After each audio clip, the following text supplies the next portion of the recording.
As a spiritual entrepreneur, your relationship to marketing, your relationship to sales is what determines the financial health of your business. So what is that relationship? What is it that you feel when you put out your marketing, when you're putting out content, or especially when you're starting to sell or create an offer? Does it feel like an obligation? Does it feel icky? Does it feel heavy? Does it feel light? Does it feel exciting? Does it feel like an honor and a privilege? This is what we're diving into here. Now, I've invited George Kao here. He's the expert when it comes to helping spiritual entrepreneurs build a more healthy relationship with marketing, with sales, so that your business can be financially healthy and you can also enjoy the process. So what you're going to learn here is 1, how to craft and manage your content. 2, when to sell and when not to sell to your audience. And 3, what are the key areas of focus, the 3 ways to build an audience. So I'll put all the links to connect with George below. Make sure you do that. And I'll see you on Facebook in the Serving Circle, where you can start collaborating with your soul tribe. Let's dive in.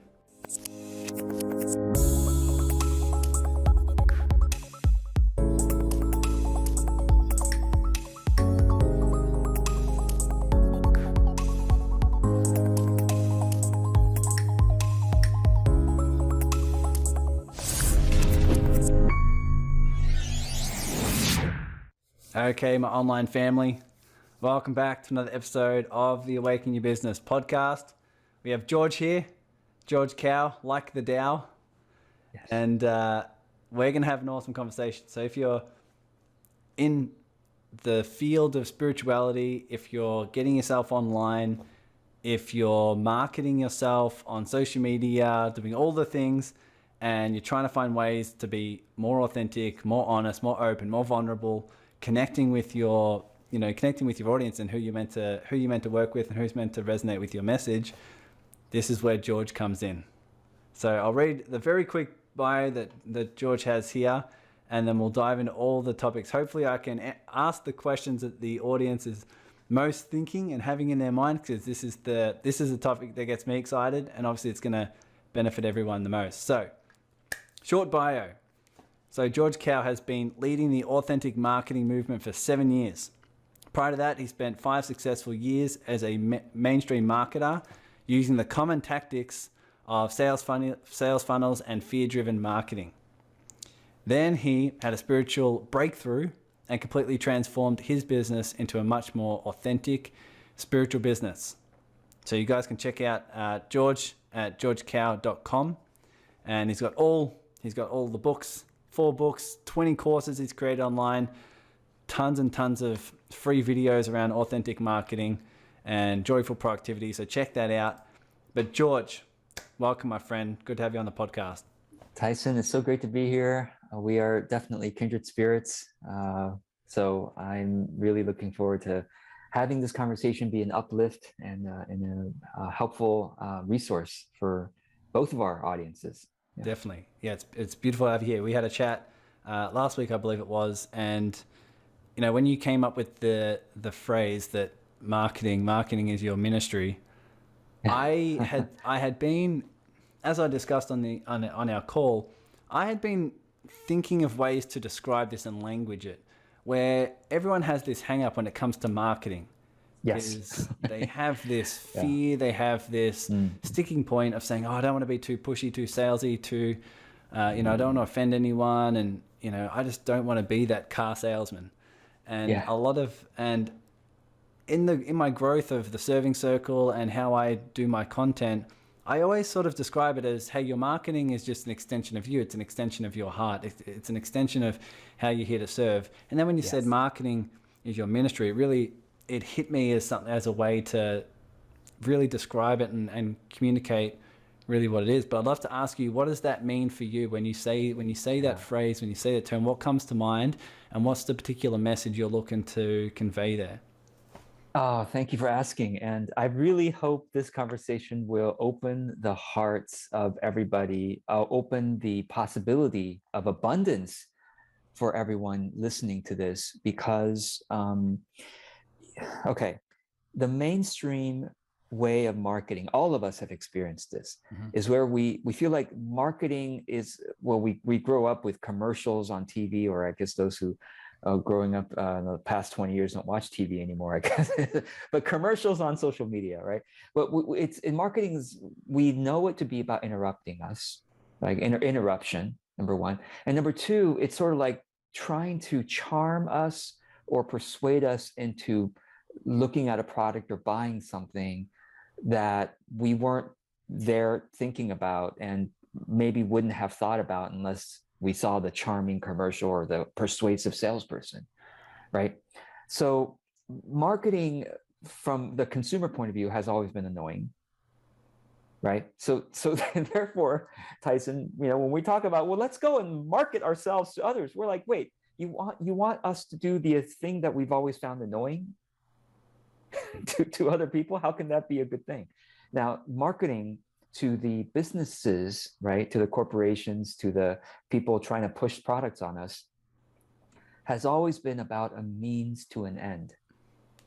Like they don't set up marketing departments because, gee, marketing is so worthwhile to do and we just love doing. No, they're doing marketing so they can sell stuff to us, so that we will buy things. So it's a means to an end. It's not the actual product. It's the thing that gets us to buy the product so that they have profits. And so in other words, a lot of small business owners, corporations are, they know they have to do marketing and they might have big budgets. Or small business owners like ourselves or solopreneurs, we just think, well, we got to market ourselves. It's like a necessary evil. like we want to just do our real work, right? Tyson, why can't people just discover us? Why can't someone else do the marketing for us, Tyson? Why can't someone just discover us, do the marketing for us, and we just show up and do the beautiful and deep work that we do with others? Like, that's all we want to do. We just want to serve people with our deeper purpose, our higher purpose. Like, why can't we just do that? Oh, but people won't know about you unless you do the evil or at least the slightly annoying or morally questionable marketing task in order to finally be able to do our real work. So this is where I realized a couple of years ago when I had that kind of breakthrough about this stuff. It's like, oh my gosh, do you realize, and I'll talk to you, Tyson, like, do you realize, Tyson, that, and you probably know this, everyone listening to this, do you know you are making a positive impact on far more people than the relative few who eventually buy something from you? Now, hopefully that relative few is thousands or tens of thousands or millions of people. But if you had 1,000 people who buy from you, there are probably 10,000 to 100,000 who are impacted by you, actually positively or negatively. How? Through our marketing, people. So we are literally making a difference in someone's day when we do our marketing. So when they see a marketing message, right? They see either a video, an article, a social media post, an email, a podcast episode, whatever they're consuming as the message is influencing their day in some way. And most of them, actually, we never even hear from, right, Tyson? I mean, you do such good work with all of your messages, your YouTube channel, your podcast, but you don't hear, like, how many downloads you get, how many views you get. You don't hear from most of those people saying, great video today, but that they're watching, that they're listening, and they're probably being impacted by it. They are. So we have to understand this. As spiritual service providers, we are providing more of a service through our marketing, to more people than we do with our quote unquote real work. When we get to the end of our life, when we have our life review at the end, we're going to see all those tens of thousands, maybe millions of people whose lives were at least slightly changed by us because they saw our quote unquote marketing. So therefore, here's the practical part of it. How do we do marketing as ministry, right? Like, how do we, the first thing to do is to affirm it's to shift your mindset to say, okay, hold on. When I'm doing my social media marketing, when I'm sending my email newsletter, when I'm putting videos up or making podcast episodes, or even writing a sales page, this very message is going to make a difference to more people than who eventually buy. So what kind of difference am I going to make? Am I going to make the difference, which a lot of marketers do, of creating FOMO, right? Fear of missing out.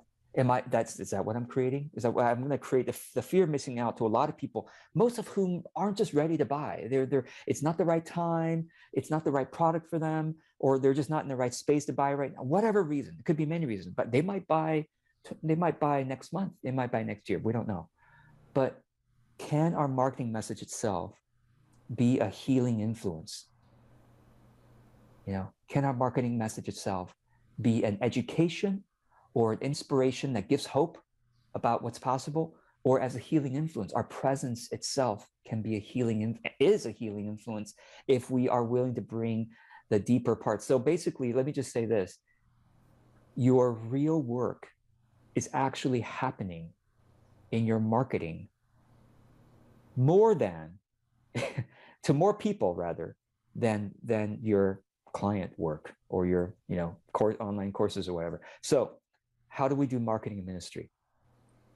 We create, and please jump in any moment, Tyson, just interrupt me anytime, because I tend to get real passionate about this stuff and I can go on and on. But I'll just say the major moves of how we do marketing as ministry is that we look at content create. First of all, I'll talk about two things: content and offers. Okay, we look at content creation as a way to serve humanity, right, with our authentic presence and our helpful lessons that we've learned.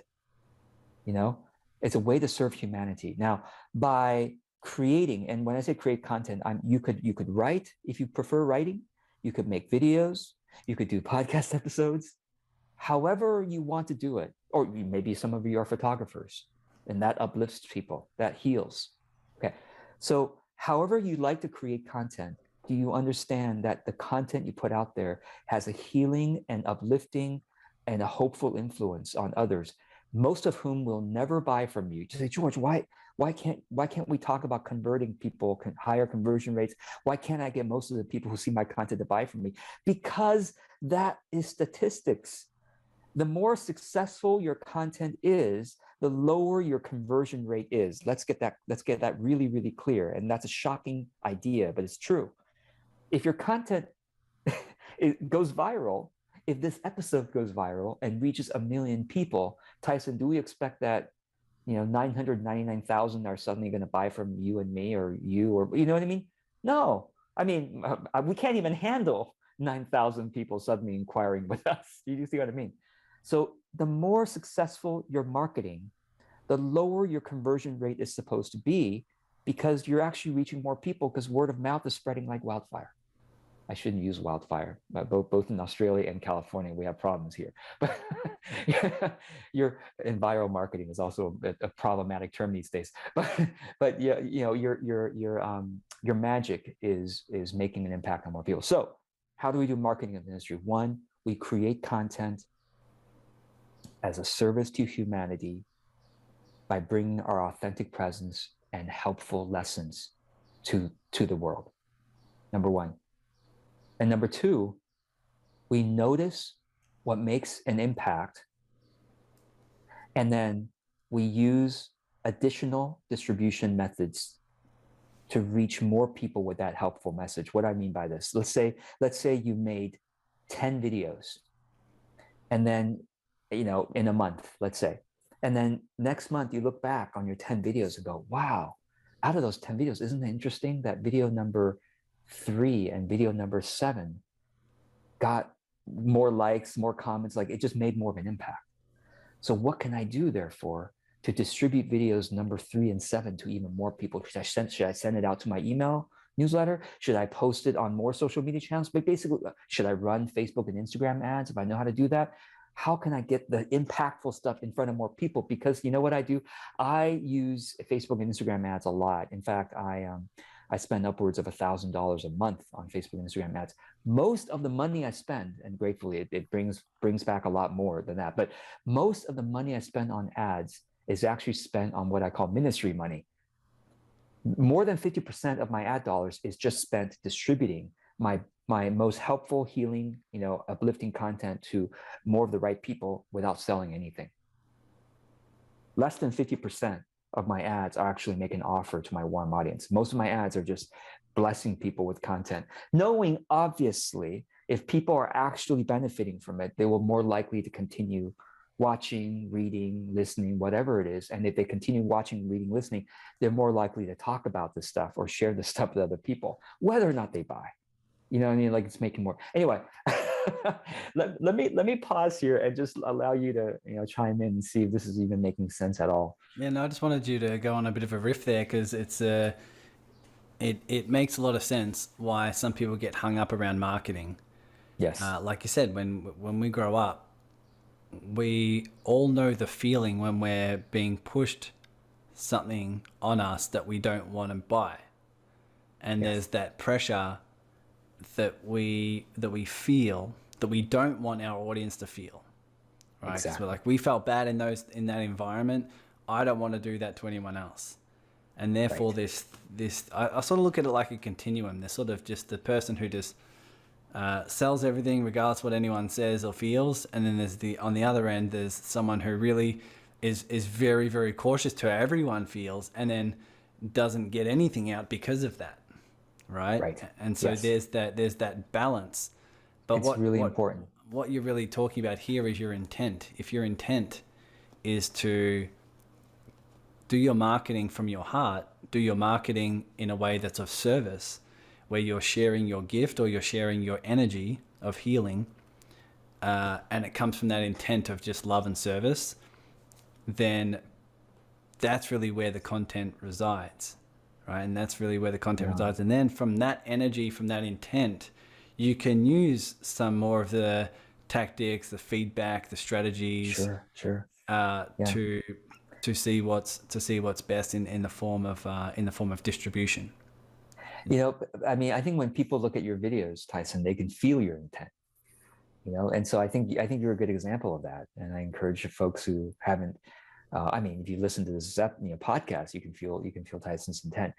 And I totally appreciate you bringing up that idea that there's that spectrum where some people sell all the time and some people never sell. And the people who never sell need to listen to this episode and realize, wait a second, let me reframe this whole thing. Wait a second. Now, but even when it comes to marketing, there's basically two things. Let's keep it real simple, right? In marketing, there's two things. There's content and there's offers. Okay. Well, I mean, you could say, oh, well, there's also branding. No. Let's just keep it real simple for now and say there's content and there's offers, and your branding comes through all of it. But your content is the kind of stuff we're doing right now. I have no product or service to sell in this episode. Nothing. And that's how I do most of my content. In fact, I have a well-known blog post and video called "Separate Your Content from Your Selling" that people can look up. But essentially, I look at it as an 80-20 rule, right? It's a very simple way of thinking about it. So for every 80% of your, let's say, your social media posts, or 80% of your email newsletter, or 80% of your podcast, try to let 80%, maybe even a little bit more of it, just be ministry. Just be, I am trying to educate, uplift, inspire, entertain. For some people that might be true. I'm not that funny, but some people can be entertaining. 80%. And then just ministry. Don't even think about, oh God, I hope this 80% will sell stuff. Just let it, from the purity of your enjoyment of your audience and enjoyment of this message, just share, right? Just like right now, I'm grateful. I'm not trying to sell anything. I don't have anything to sell. So the 20% though, is where a lot of us heart-based and spiritual service providers need to listen to.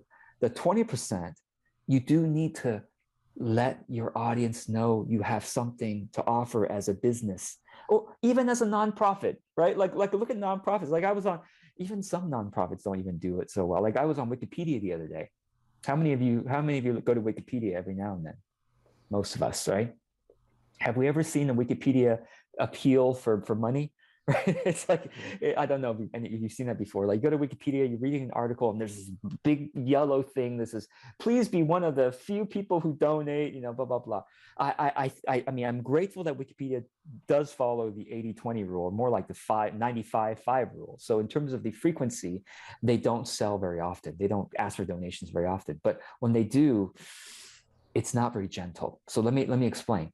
So the 80-20 rule, 80% of the time, you just bless 80% of your posts, of your email, part of your email newsletter, your episodes, what? Just bless, just minister. Okay, 20% of your posts, up to 20%, ought to let your audience know that you have a service, you have a product, whatever it is. And when we let them know, here's what I recommend, Tyson. I call it the gentle launch. The art of the gentle launch. So instead of working so damn hard to like, oh my God, this launch better be 5 figures or 6 figures or 4 figures, whatever figures, this better be a big launch. And I gotta like send 12 emails to my people and have 5 videos and then open cart, close cart, open cart again because I have a new bonus. There's all these launch strategies that are out there, and I've done them before, obviously. And it's most of the time it's quite nerve-wracking, exhausting for both parties, for both the seller and the buyer. It's like, oh my God, George is doing his launch again, right? Kind of thing. That's what I used to do. I no longer do it. I call it the gentle launch. I just basically say, hey, listen, a gentle launch is 2 messages. You could add a few more messages to that, but it's basically 2 messages. Hey, want to let you know that this is available. I'm sharing my genuine excitement about it. This thing is coming up, or hey, this service is something I really appreciate doing. And then the second message, just a reminder that this thing is done. So every month, I recommend everybody do a gentle launch. If it's once a month is a good rhythm. If not, once every 2 months, and just 2 messages, and that can be sent out on social media, on email, whatever. Gentle. I usually do it anyway. So I want to announce this thing. I'm really excited about it. If it's a right fit, I'd be grateful for you to take a look or even share it if it seems like someone can be helped by this. And then a reminder one. Just want to remind you that this is still available. And especially if it's an event, hey, we start tomorrow or we start next Monday or whatever it is. Okay. And the other thing about, the 80-20, the content and the offers. Content offers, 80% of the content, 20% of the time offers. I think of offers as, okay, so I talk about this here. Passion and compassion. I think, Tyson, you're going to appreciate this because it's totally up the vibe, with the vibe of the serving circle. To me, marketing is this integration, or authentic marketing is this integration of passion and compassion. On the one hand, we have a passion for our service. Oh my gosh, my modality is so deep and so transformational, or my product is so helpful for people. I love the skill that I provide, whatever. We have a passion for it, our area of expertise. And then, but if we want people to buy from us, we also have to have compassion for what their wants and needs are. And the more we can have compassion and study their wants and needs, the more we can understand the language they need us to communicate with. Because if we're only in our passion, this is where a lot of the spiritual service providers make a mistake, essentially, is that we're so in our passion that we easily use the language that is more advanced, kind of over the head of our ideal client. But our ideal client is not the level we are. If they were exactly at the same level, they wouldn't be our ideal client, right? Like we are at least a few steps ahead of our ideal client. We've been through that journey a bit more, or we've thought more about it. We've explored, we've reflected on it more, okay? That's why we can help them. because they don't have as much time and energy to reflect on this stuff as we do, or as much passion rather. So we need to talk to our ideal client and find out, what's going on with you in terms of this area of your life, this area of your health, this area of your relationships, this area of your spiritual growth? What's happening there? And then as we listen to their language, oh, that's really what's painful for you. Oh, that's really what your yearning is. Oh, that's really what you're really curious about or interested by. Oh, let's take notes. Because that language directly goes into our copywriting, our sales letter, our social media posts or whatever. So the passion and compassion have to come together for a really effective marketing. So when it comes to our offers, we have to activate that compassion so that our offers are really effective. And then when we make the offer, if we've done the compassion work of listening and then taking the language and putting it where the offer is, and guess what? All we have to do is whisper. All we have to do is whisper. We don't have to push. We don't have to persuade. We just whisper. Because if you were thirsty in the desert and you walk past me and say, Tyson, there's water over here. Do I have to shout? There's clear, filtered, wonderful, alkaline water or whatever kind of water you want over here. Would you like some? Oh my God, I'm so thirsty. Yes, please. I don't have to shout. In fact, if I shout, it'd be kind of weird, Water. Oh wait, hold on. I'm just minding my own business, but yes, I am thirsty. So thank you. Right. Yeah. All right.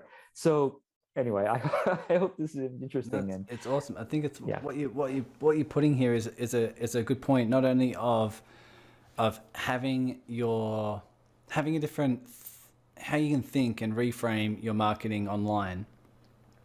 I have a few more questions about how you would do that. But one of the things that all the listeners can tune in on is this communication piece. This communication piece of saying, okay, I'm really passionate about.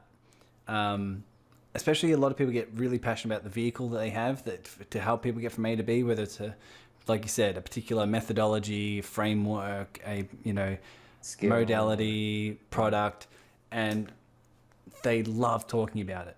Yes. And they're a big believer in it, and it clearly is there to help a lot of people.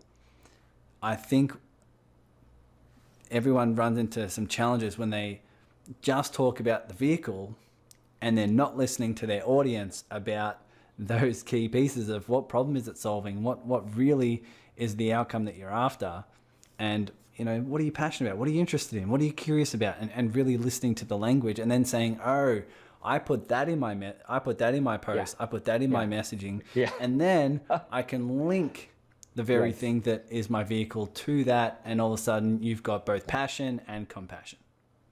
Yeah, exactly.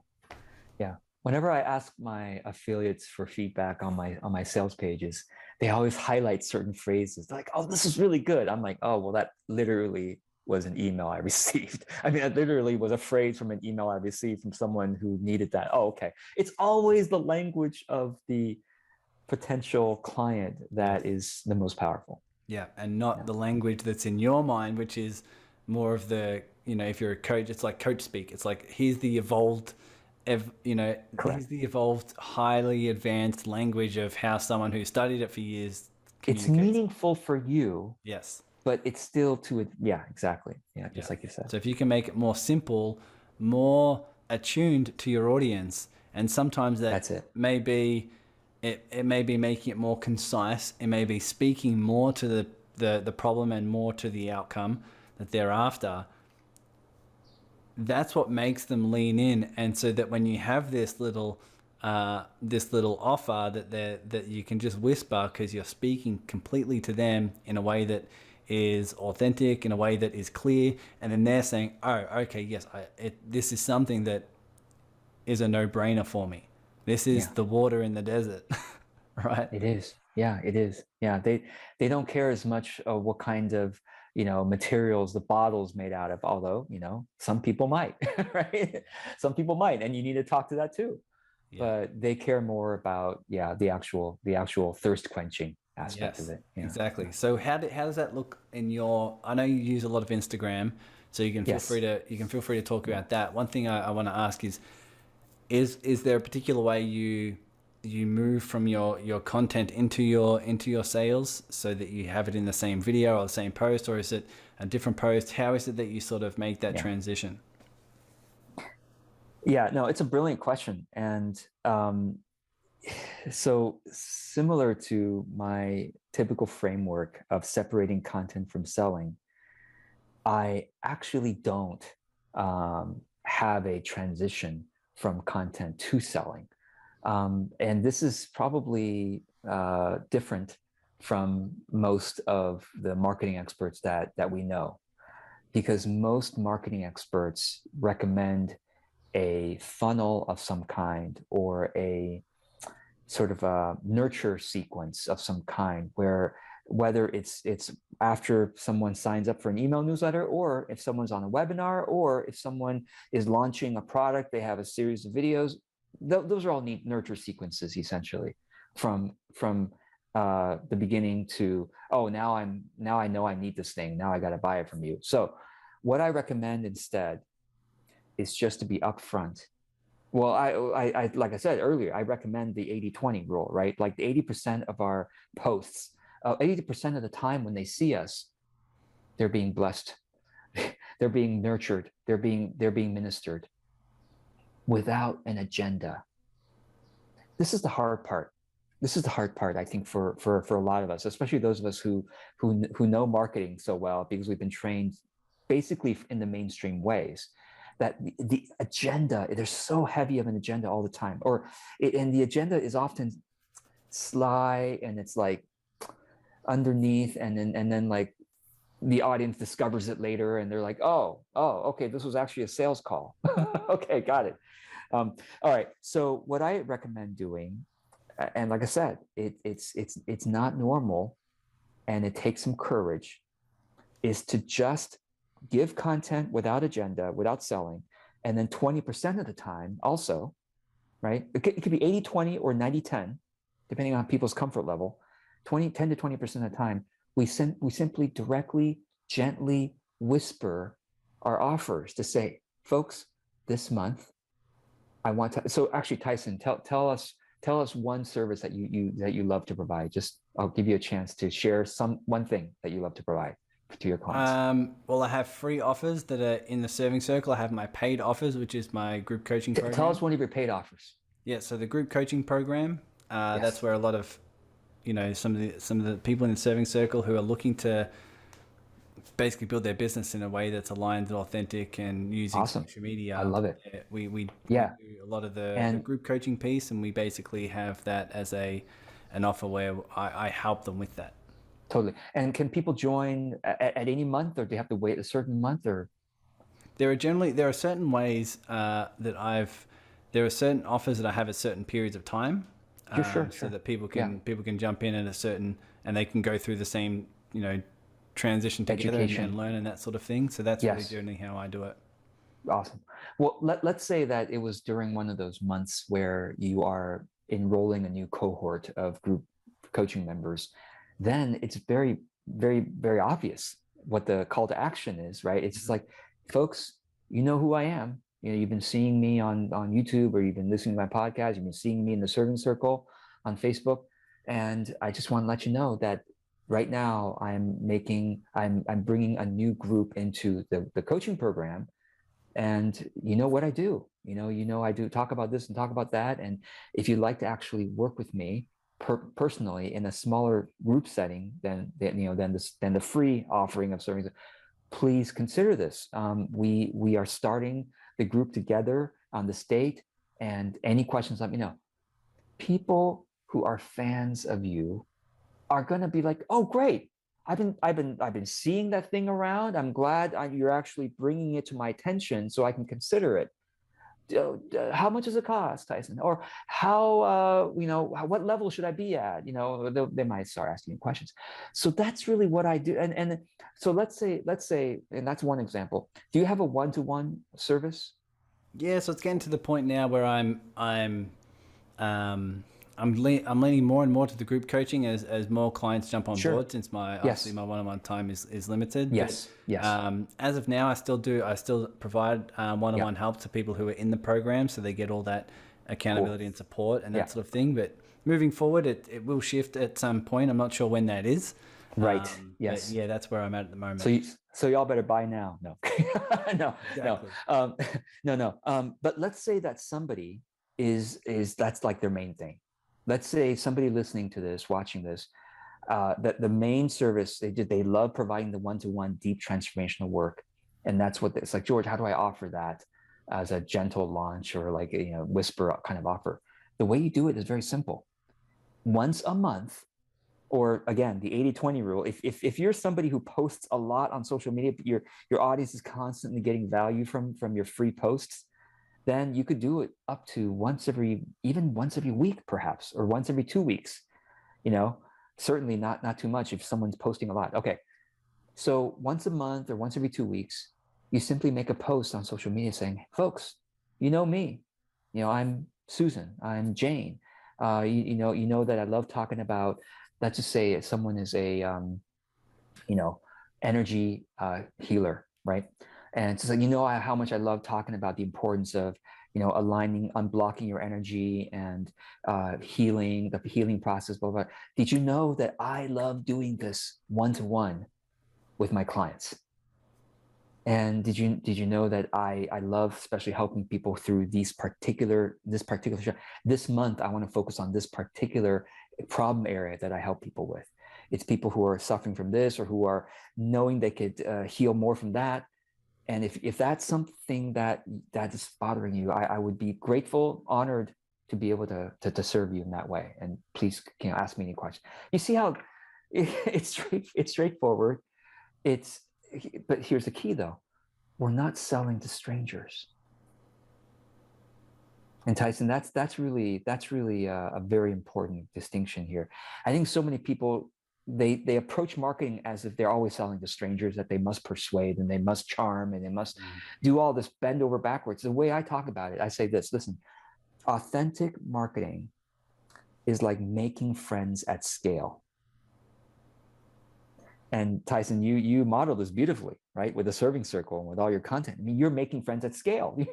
With everything you do in the serving circle, right? You're like making more and more friends, or your people are becoming more and more friendly to you. More and more people are, all the time. And so, of course, if somebody feels friendly to you, somebody likes you and trusts you, you don't need to shout. You don't need to persuade. You just need to be very, very plain, even very plain. I always tell people, listen, I'm not that good of a copywriter, compared to other people, but I sell a lot of products. I do very good in my sales, not because I'm persuasive. No, my copy is not that persuasive, to be honest. And I know persuasive copy. I don't think my copy is very persuasive, but I have an audience that trusts me. And how did that happen? Like I said, 80-20, 80% of the time. Actually more like 90% of the time. I give so much content out that it's more like 90 to 95, 5 and 10, anyway, but that's it. Like, if we can think of, let me continue on the friendship analogy, right? If authentic marketing is like making friends at scale, how do we do it? We do it through our content. We're always blessing, ministering, nurturing people through our free content, right? And the things we do, like the serving circle. If that's true, making friends, then what is an offer? An offer is like inviting friends to a party. When you invite, Tyson, if we live close enough for this, or if I can invite you to a virtual party, am I going to go up to you and go, Tyson, you better join my party now. You better sign up for the party now. Otherwise, you're gonna miss out and not going to be a friend anymore. or you're gonna be really regret, for the rest of your life that you didn't come to my party. Right? Look at who else is coming, and you don't. No, I'll say, hey, Tyson, what's tell me like a type of party food that you like. I don't know. You want to give me what's your favorite cuisine, Tyson, or what's one of your favorite? I don't know about cuisine, but my weakness is chocolate. Okay, all right. Hey, Tyson, weakness is chocolate. Tyson, I'm doing a chocolate tasting party. I don't know. Would you be interested in that? I'm in. And by the way, Tyson, can you bring your favorite chocolate too? Because we're all, it's like a chocolate potluck party. So we're all going to bring our favorite chocolates, and we're going to like, everyone can taste it. Isn't that great? That's probably a lot of people are like, please sign me up for that. Yeah. But you see, that's what a gentle and friendly offer is. It's like, I know Tyson well enough. Well, now that I've asked Tyson, like, what's your favorite thing to eat? I know Tyson well enough to know he likes chocolate. So I know that if I say chocolate party, he's going to be like, when? Yeah. I'm going to cancel whatever else I'm doing. You know what I mean? Like, so that's, and then I asked Tyson to bring something. Hey, bring your favorite chocolate so that we can all share. And of course, when we're making an offer, we're asking them to bring money. I mean, they're paying for something, but they're bringing something, and not just money, but they're bringing their presence also, especially in like a group program, right? They're bringing their presence. But it's a collaborative effort. It's like it's an invitation. And it's like, Tyson, oh, you really can't you can't show up next Saturday because it's Christmas Day and you already have plans with other people. Hey, no worries, because I've got other future parties that I'm going to invite you to. See how cool that was? It's like Tyson there's no sweat. Tyson's like, oh, he thought of inviting me. How cool is that? And literally, sometimes we do it one-to-one individual invitations. Tyson, can you think of somebody in the serving circle that you probably could invite one-to-one to your group coaching program? Of course. Of course. And that person would probably feel honored. Like, well, Tyson reached out to me. So I think this goes deep, because I think as we advance our level of consciousness, marketing needs to change, and it's my point's made from a client of mine. We got on a call last week or the week before, I think it was last week, and she said she sent out an email. Now she's doing really well. She's been doing a lot of the inner work, creating a lot of shifts with her energy and her relationship with money, sales, success. Yes. And she sent an email, and someone replied to the email wanting to be a client, wanting to be part of her membership. And she said, I just want to be part of your world, and I want to be part of your program. And it's because in the energy of your email was so different to everyone else. Yeah. She said the energy of your email had no attachment, had no agenda, had something. The energy that came across was one of just love and acceptance. Yes. No matter what you decide. Yes. And she said it was because of that energy that she decided this was the type of program that she wanted to be part of, and the type of type of coach that she wanted to hire. And I think that is an indication now more than ever that it goes beyond just the words you say. It goes just beyond the copywriting. Like I said, you're like, I'm not the best copywriter, but I make a lot of sales. And I think that's why. It's because people feel the energy of more of acceptance, more love, more there's no agenda, and it's just, hey, this is my energy, and this is what I give to the world, and if you want to be part of it, then it resonates with you, then let's find ways of making that happen. Yeah. And you know what, that energy needs practice. And what I mean by that is, like, of course, there is work involved in becoming successful. And a lot of us have maybe not looked forward to that work, because that work we thought was about being more clever, being more persuasive, being more charming, being more beautiful than others, or whatever, being better branded or whatever. Like, the work might be trying to get people to do stuff. But let's, you and I now here, we're redefining the work. And I love that you just brought forward that idea. The work is love. The more we could do the work of love, oh my gosh, the more we could do the work of aligning our energy to our hearts, the more we could do the work of communicating the transmission from our higher self to the higher self of the potential client. The more we do that work, the more successful we are. And so when I'm writing an article, when I'm making a video, and this is important, for people. A lot of people, like, also who are heart-based and who are spiritual, are afraid to be visible.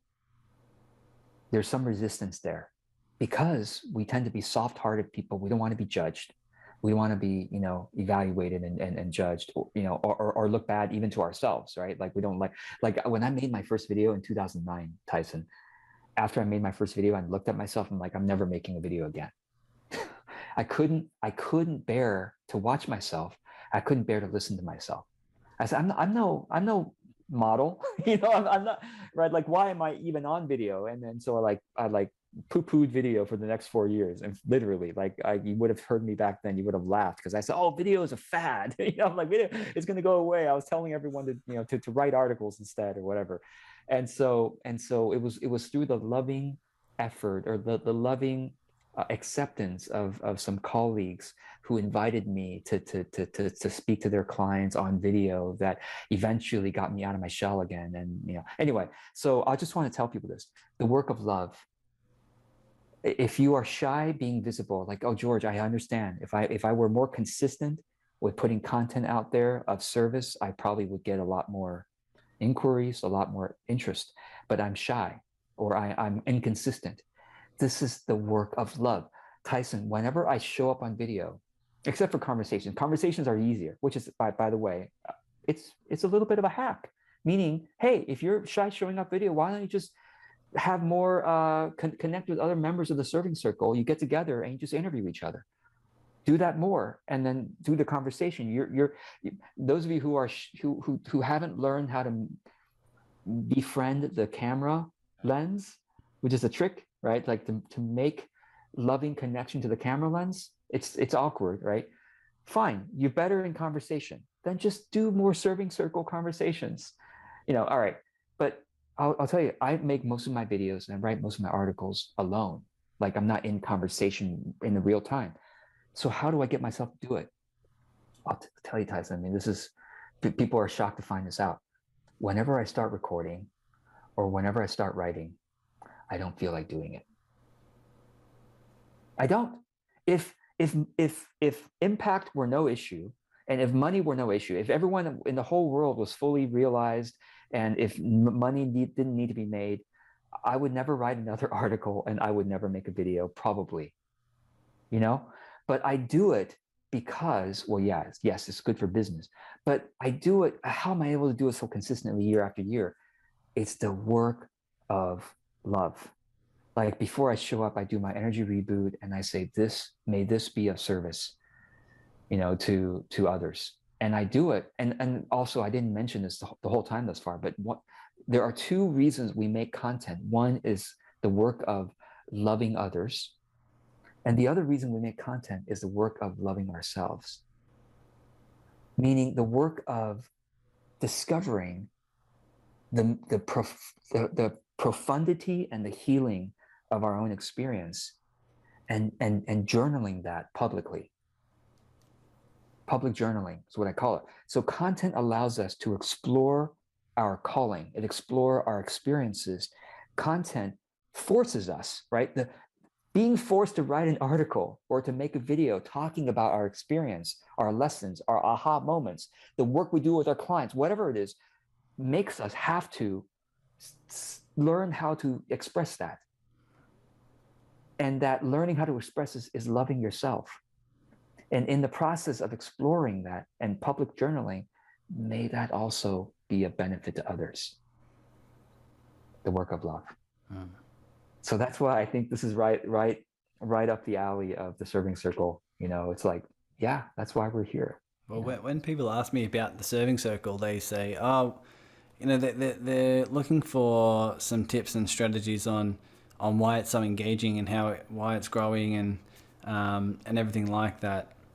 And whenever I'm explaining marketing and business building, especially online, to me it's all just me and my energy. And this is sort of what you're describing, is when I'm thinking about building the serving circle, I'm thinking, how much value can I add to people? It's loving others. It's loving others in the way that I'm just like, I wake up every morning like, how may I serve? How may I be of service? And so I think about my audience, I think of the challenges they have, I think of what they're really after and what the things they really want to achieve. I'm like, how can I be creative and passionate and loving and just playful with helping them achieve those sort of things? That's why we started things like, the collaborative calls, and it's why it's why I run a lot of events and allow a lot of people to engage with each other so they can start collaborating in that way. But it is also me becoming the version of me who can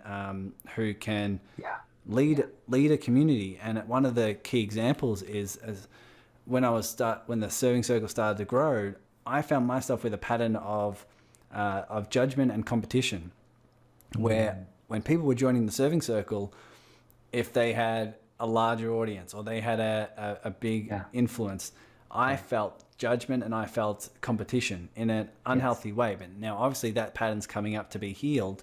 So what I did was I sat with this a lot. I started to feel into it. I started to recognize I'm moving beyond a pattern that's larger than competition.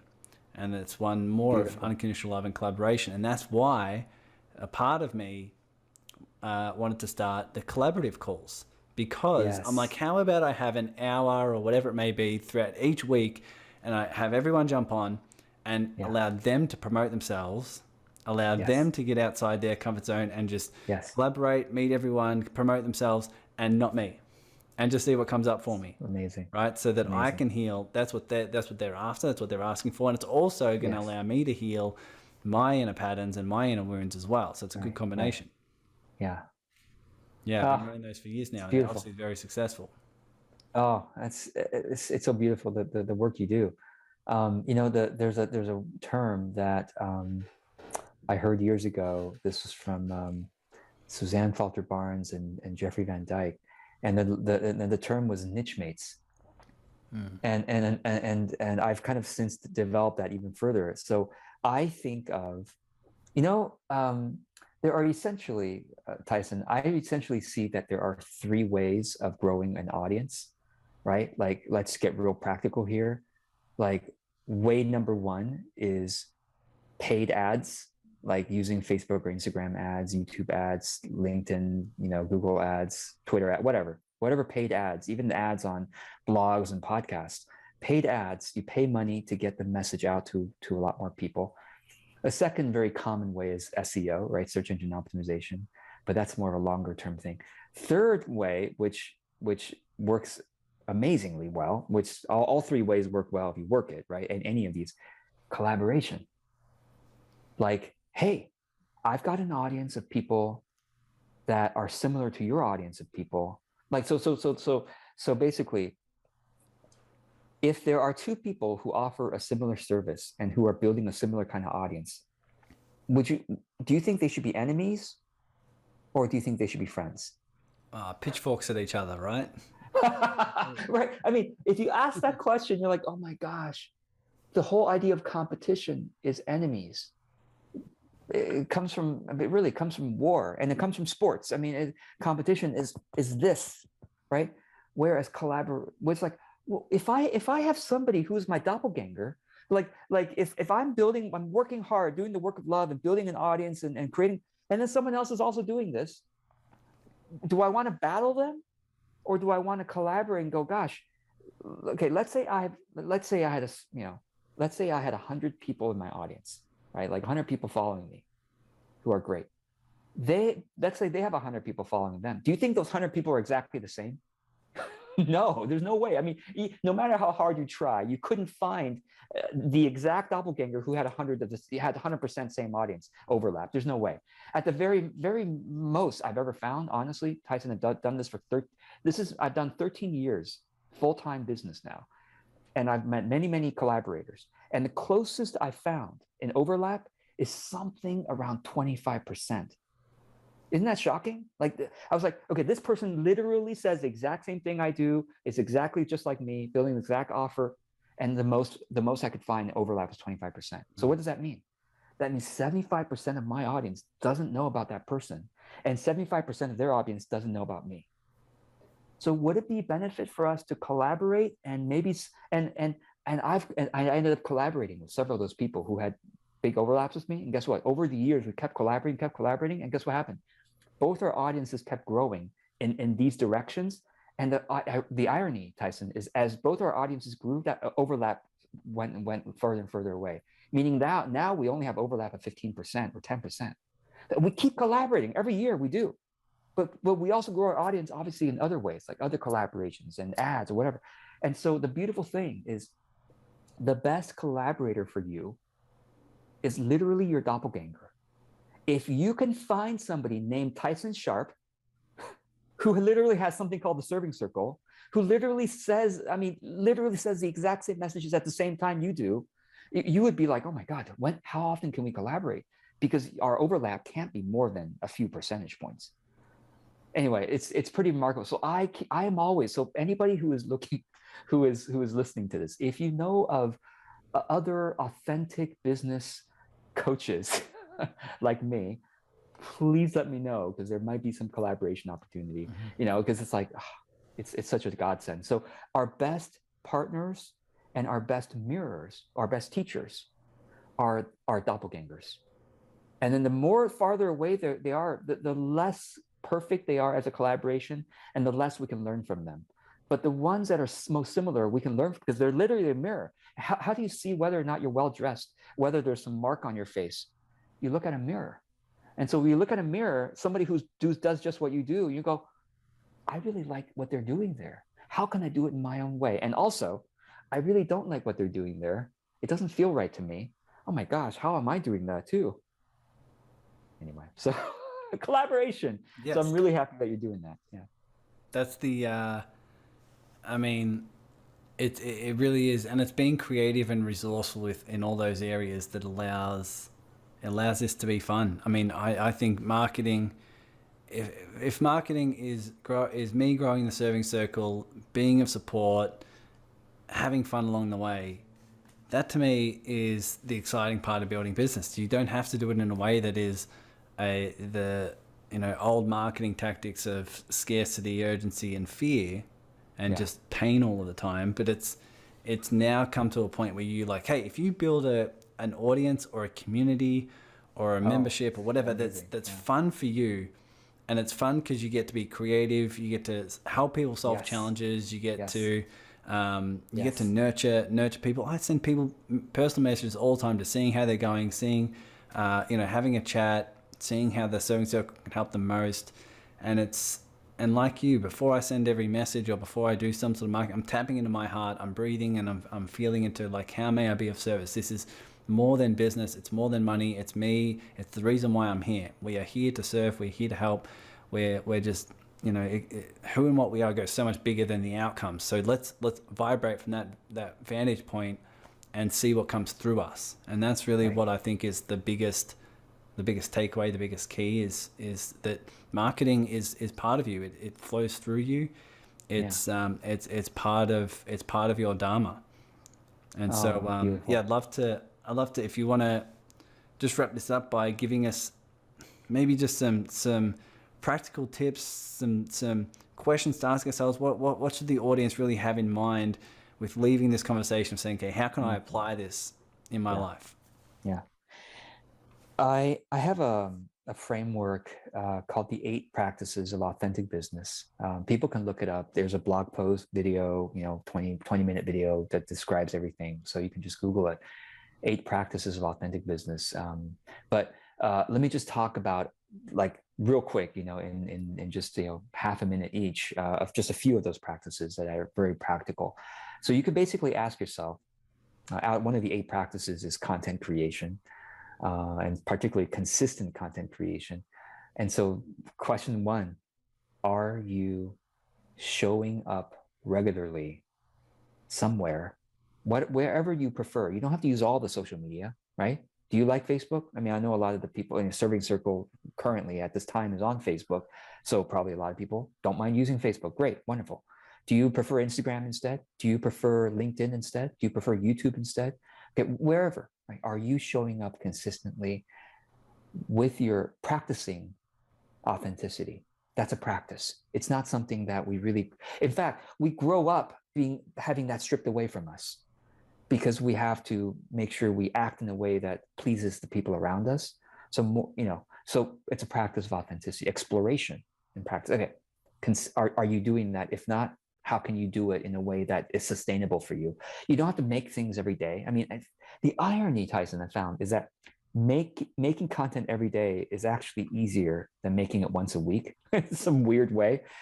Because there's like, oh, did I do it today? Oh, I didn't do it today. Let me do it real quick. I mean, it could be short. It could be one word. I tell people, listen, you could be one word for the day. That's it. That's all you put on there, right? Of course, when you start putting your one word, you might want to put more than a few. That's just natural. So are you doing consistent content? Whatever rhythm works for you, are you practicing authenticity there? And number two is, are you learning how to distribute your content in the way that you are excited by? Remember, we talked about those three things.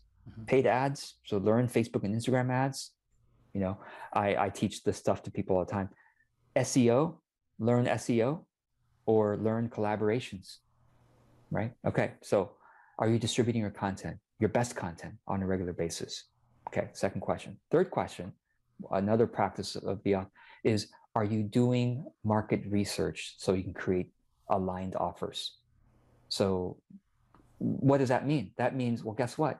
You can go into the serving circle and you can find somebody who has a network of people that are probably, they probably know people who are, and can you talk to them to say, hey, can I ask you a few questions? Because I think you know some people that are kind of my ideal client types. And I just love to know what you've learned. Or maybe that person is an ideal client type. And you find people within your own circle of friends or within the serving circle who are your potential clients, ideal clients, and talk to them about what it is they're going through, what they're yearning for as related to what you provide. Okay, so, and then finally, the fourth question I'll ask is, are you doing gentle launches on a regular basis? We talked about that in this conversation. Like, even if it's once a month, reminding your audience, your network, what it is you do, because they don't remember. We're not, even if I'm your friend, I'm not thinking all the time about what you provide. You know what I mean? You might be thinking about it. Just like if you're my friend, I'm thinking all the time about my own offers. You're not thinking about my offers, right? It's only when I present it to you, you go, oh yeah, that's right. That's what you do. Okay. And then maybe for the next, 48 hours, you might refer someone to me because you happen to find, you know what I mean? Like, but it's a very short-lived thing. So are you doing the gentle launches on a regular basis? So if you just ask yourself these 4 questions, you are well on your way, more than a lot of people, on building a really sustainable and thriving business. So beautiful. Well, where can people find out most about you? I mentioned georgekao.com, but is there any other places? Where would you like people to find you and find out and learn more? Gratefully, they can just search wherever. If you want to search Google, if you want to search YouTube, if you want to search Instagram, Facebook, gratefully, I think I'm the first result on all those places. So just be sure people know how to spell my last name. It's Kao, Kao. It's pronounced Kao, kind of like the Tao Te Ching, right? It's kind of like that Tao, but it's Kao, Kao, spelled with a K, Kao. My first name is George, and if you just search that wherever you are, you'll find me. So cool, beautiful. Well, is there anything else coming to mind? I mean, for people listening, here's where the rubber meets the road. With those 4 questions, with everything that George you've mentioned here, it's, are you willing to apply it? Are you willing to right now resonate with what is aligned for you and do some things that are different and start to really shake up your paradigms of how you view marketing, how you get yourself out there, and start to put into practice. Do something different, feel the energy of difference that it would feel for you, and then notice the difference in your audience of what it feels for them. So that's where the rubber meets the road, is what you're wanting to shift to do that and put it into practice. But George, let me ask, is there anything else that you feel the audience needs to hear? Any other pearls, words of wisdom? What else do you think we should have in mind? I actually want to thank the person who introduced us. So Helena, if you're listening, thank you, Helena, for introducing us, Tyson and me. And I want to thank you, Tyson, because I rarely, I'm always out there looking for collaborators, and I rarely find somebody like you who I can tell really serves from the heart, and not that a lot of people serve from the heart, but also to do it effectively. And so I want to encourage everyone who's listening. One simple takeaway is join the serving circle that Tyson puts so much of his work of love into. And check out the collaboration calls in the serving circle. And there are so many people in that group that you can just find market research conversations with, or collaboration conversations. So there you go. Yeah. Thank you. I appreciate it. Thanks for being here. And I've definitely got people I want to connect you with. So stay tuned for that. But everyone, thanks for listening. Once again, apply this and check out George's content and all of his all the amazing stuff on the website. So George, thank you very much for being here, my friend. Thanks, Tyson.